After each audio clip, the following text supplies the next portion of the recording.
что лучше на Романа подсвечить. Слава тут у костра более-менее. Вообще опять будто опилки Хоть не полетели. покалечит друг друга. Ё-моё.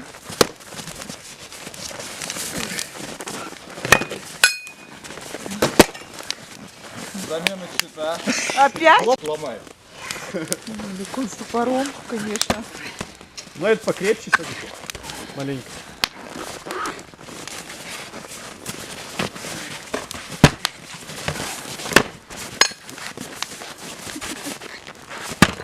Что-то видно?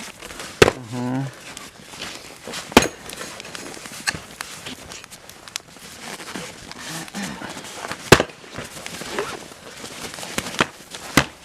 Не холодно ли вам?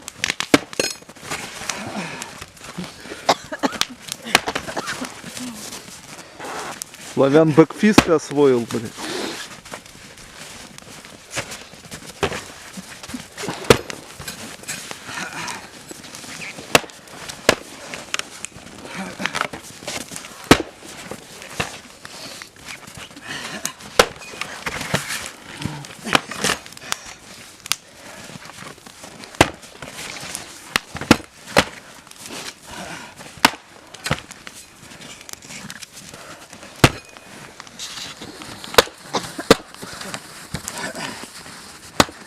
Она это плохо.